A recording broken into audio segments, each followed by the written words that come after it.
కొప్పర్తి కథావాహిని శ్రోతలకు స్వాగతం.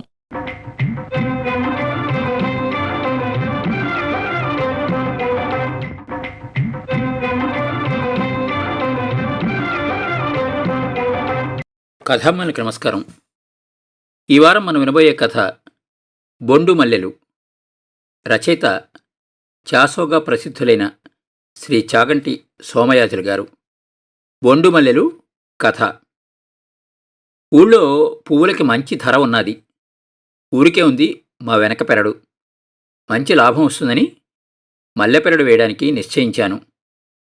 మల్లెలమ్మి డబ్బు చేయడంలో కొంత ప్రపంచాన్ని దోపిడీ చేయడం ఉన్నది. అయినా ఆ దోపిడీ న్యాయంగా కనపడ్డాది.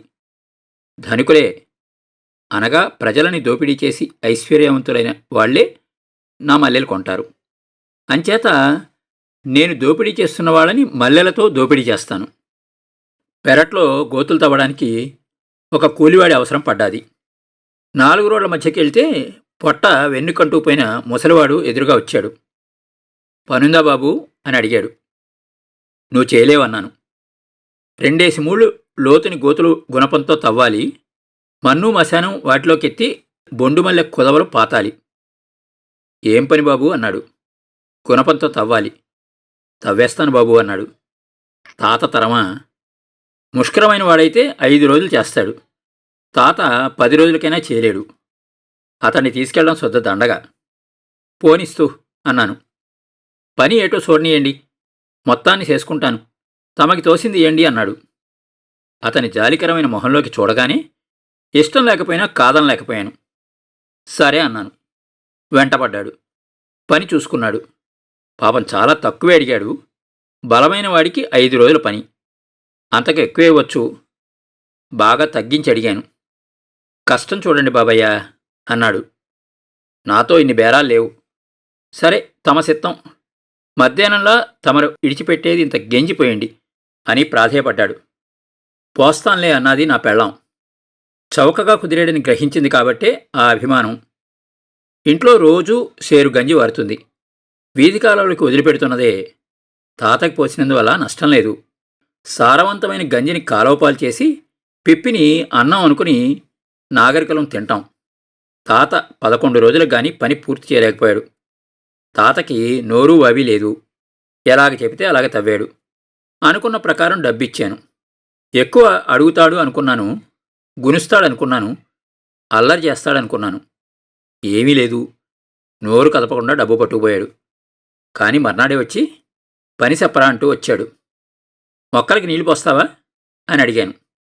పోస్తాను అన్నాడు. నూతిలో నీళ్లు తోడాలి, మోసుకెళ్ళి పొయ్యాలి. నెలకేమన్నావు? తమ సిత్తం. నెలకింత అని చెప్పాను. సిత్తం అని ఇంకేదో చెప్పబోయాడు. ఏంటి తాత? ఏటడుగుతాను, తమరొగ్గేసింది అని నసిగి నసిగి గెంజి నీళ్లు అన్నాడు. తాత కుదురుకున్నాడు. మాకు తేరగా దొరికాడు. తాతకి నోరు అవి లేదు. ఏం చెప్పినా చేసేవాడు. చీకటితోటి వచ్చేవాడు. చీకటి పడుతుంటే వెళ్ళేవాడు. పగలల్లా ఏదో పని చేస్తూనే ఉండేవాడు. మధ్యాహ్నం గంజి పోసేవాళ్ళం. తాత గంజిలోకి పిల్లలు దిగవిడిచిన అన్నం కెరళ్ళు కూడా వెళ్ళేవి. తాత నంచుకోవడానికి పిస్తళ్లలో దిగబెట్టిన కూరలు, పాచిపెట్టిన పచ్చళ్ళు వెళ్ళేవి. నెల జీతం అందుకున్న మర్నాడు తాత మొహం పరమానందంగా ఉంది. నా దినం తీరతాది బాబు అని నాతో చెప్పాడు. ఏంటి విశేషం తాత? తమరిచ్చిన జీతం సేతిలెట్టాను. రేత్రి నా కూతురు పట్టెడన్నం పెట్టింది. రోజూ పెట్టడం లేదు? లేదు బాబు, తమ పాదాలు సాచి. తమరింట్లో గెంజి మెతుకులు తప్ప కడుపుకి ఇంకేటీ లేదు. నాకు ఒళ్ళు కంపించింది. తాత, నీ కూతురు దగ్గర ఉన్నావు. సిత్తం. కొడుకులు లేరు? కొడుకుండేవాడు చచ్చిపోనాడు. నా నద్దానమైపోనాను. కోడలు ఏరే కాపురం చూసుకుంది. కూతురు తిండి పెట్టేది కాదే? కూడెట్టింది కాదు. డబ్బు సెడ్డపాపిష్టిది. తల్లి పిల్లలు ఆశలు సంపుతాది. రేత్రి జీతమంతా సేతులెట్టినాను. పట్టెడన్నం పెట్టింది. ఇంకా దినం తీరతాది అన్నాడు. ఆ రోజు నుంచి తాత మా ఇంట్లో మనిషి అయిపోయాడు. తాత మీద ఇంటిల్లిపాదికి జాలి కరిగింది. ఇంత అన్నం కూడా వేసి ఆదరిస్తున్నారు. మల్లెలు మొగ్గలు తొడిగాయి. మొగ్గలమ్మడం ఆరంభించాం. మధ్యాహ్నం బుట్టలో పట్టుకెళ్ళి తాతే అమ్ముకొచ్చేవాడు. సోలెడు మొగ్గలు ఇంత అని బుట్టెడు మొగ్గలయ్యేవి. మల్లెలు 2 విడతలు పూశాయి. తోట వల్ల 300 రూపాయలు లాభం వచ్చింది. దాగరంతా దొడ్డికి తాత జీతం పోను ఆ లాభం వచ్చింది. నేను చవగ్గా మొగ్గలు అమ్మేశాను. బొండుమల్లెలు సోల అణ. ఏం బేడన్నా కొందరు అణాన్నరైనా చేయవలసింది. తెలిసింది కాదు. వృద్ధి అయిన తర్వాత మల్లెతోట ఎంతో సరదా వేసింది. నా మల్లెలు ఎంతోమంది యువతులు ధరించారు, ఆనందించారు. నేను రసజీవిని. అంచేత యువతుల వాల్జడలో బొండుమల్లెలు వికసించడం నాకెంతో మక్కువ. తొలకరికి మరి తాత పనిలోకి రాలేదు. తాత భోగట్టా చెప్పేవారెవరూ లేకపోయారు. ఇన్నాళ్లు పనిచేశాడు కానీ అతని ఇల్లెక్కడో మేము కనుక్కోలేదు. తాత తాత అన్నమే తప్ప మా ఇంట్లో ఎవరికీ అతని పేరు తెలీదు. అంత చిత్రంగా ఉంటాయి మన సంబంధ బాంధవ్యాలు. చాలా కాలమైన తర్వాత వంకాయలమ్మే మనిషి, మీ దొడ్లో మల్లె మొక్కలు బాగున్నాయా అని అడిగింది. మల్లె మొక్కలు ఉన్నట్టు నీకెలాగ తెలుసు అని అడిగాను. మీ దొడ్లో తాత పనిచేసేవాడు కదా. తాతని ఎరుగుదువా? ఆళ్ళది మా ఈదే. తాత బాగున్నాడా? చచ్చిపోనాడు, మీకు తెల్దా? చచ్చిపోయాడా? ఎప్పుడు? అబ్బో శాన్నాళ్ళయింది.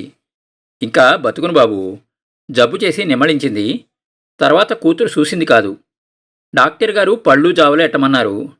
నాకాడెక్కడున్నదని ఒగ్గేసింది. చచ్చిపోనాడు. ఆ కూతురు శ్రద్ధ గటికురాలు అన్నది.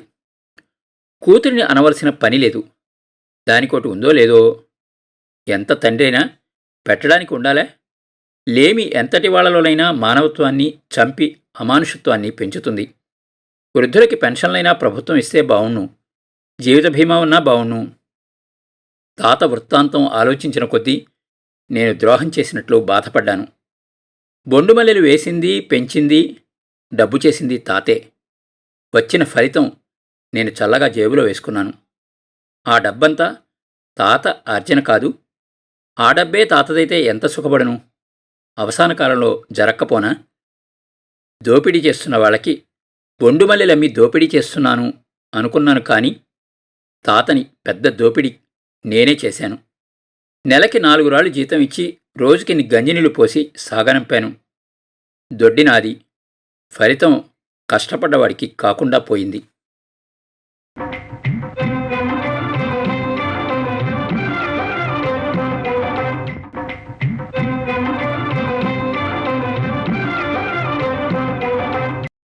విన్నారు కదండి, చాగంటి సోమయాజులు గారి కథ బొండుమల్లెలు. ఈ కథ 15 సెప్టెంబర్ 1943 సంవత్సరంలో ప్రజాశక్తి పత్రికలో ప్రచురించబడింది. ఈ కథలో చివర్లో రచయిత అంటారు, ఎంతటి వాళ్లలోనైనా మానవత్వాన్ని చంపి డబ్బు అమానుషత్వాన్ని పెంచుతుంది అని. ఆ తర్వాత వృద్ధులకి పెన్షన్లైనా ప్రభుత్వం ఇస్తే బావుణ్ణు, జీవిత బీమా ఉన్నా బావుణ్ణు అంటారు. ఎప్పుడో 1943లో చాసో గారు ఆశించిన ఆ వృద్ధాప్య పెన్షను, ఆ అటల్ పెన్షన్ బీమా యోజన కూడా ఇప్పుడు ప్రభుత్వాలు అమలు చేస్తున్నాయి. దాదాపు ఒక 10-15 సంవత్సరాల నుంచి. రచయితలు భవిష్యత్ దర్శనం కలవారు అని అనుకుంటాం. వాళ్ళ మనసులో ఎన్నో మంచి భావాలు, ఆలోచనలు ఉంటాయి. అవి అమల్లోకి రావడానికి సమాజం, పరిస్థితులు, దేశపు స్థితిగతులు ఇవన్నీ కూడా అనుకూలించాలి. అప్పుడు జరుగుతాయి. ఏదైనా చాసో గారు అంతర్జాతీయ సాహిత్యంలో నిలవదగ కథలు రచించిన వ్యక్తి. మార్క్సిస్ట్ తత్వాన్ని జీర్ణించుకున్న జీవన దార్శనికుడు. రాశికన్నా వాసి మీద దృష్టిన్న రచయిత. ఏది రాయాలో ఏది రాయకూడదో బాగా తెలిసిన రచయిత.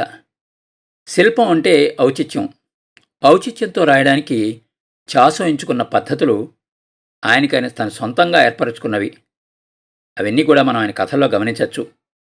ప్రపంచ సాహిత్యంలో ఏ రచయితల్ని అధ్యయనం చేసినా చాసో ఎవరి ప్రభావానికి లోను కాకుండా తనదైన, తనకే చెందిన రాసే విధానాన్ని సాధించారు. వస్తువు, సన్నివేశం, పాత్రల ప్రవర్తన, సంభాషణలు అన్నింట్లోనూ ఆయన చింతన, ఆయన దృక్పథం అంతర్లీనంగా మొదటినుంచి చివరి వరకు ఉంటాయి.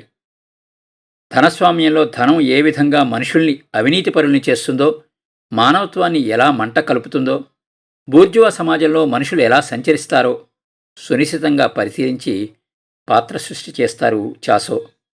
మోసం, దోపిడీ, దౌర్జన్యం, అమాయకత్వం, అజ్ఞానం, మూఢనమ్మకం అన్నిటినీ వ్యంగ్యంగా వ్యక్తీకరిస్తూ వ్యవస్థలోని అవకతవకలను ప్రశ్నిస్తూ వ్యవస్థ మారడానికి వీలుగా వ్యక్తుల ఆలోచనలు సాగాలి, వృద్ధి చెందాలి అని ఆయన తన కథల్లో కళాత్మకంగా చెప్పారు.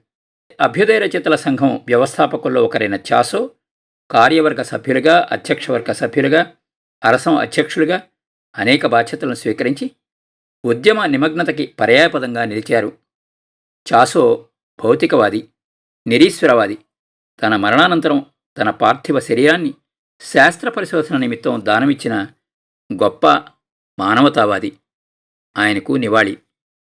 మరో మంచికతో మళ్ళీ కలుద్దాం. అంతవరకు సెలవు. మీ కొప్పర్తి రాంబాబు, విశ్రాంతి ఉద్యోగి, ఇండియన్ బ్యాంక్, విజయవాడ.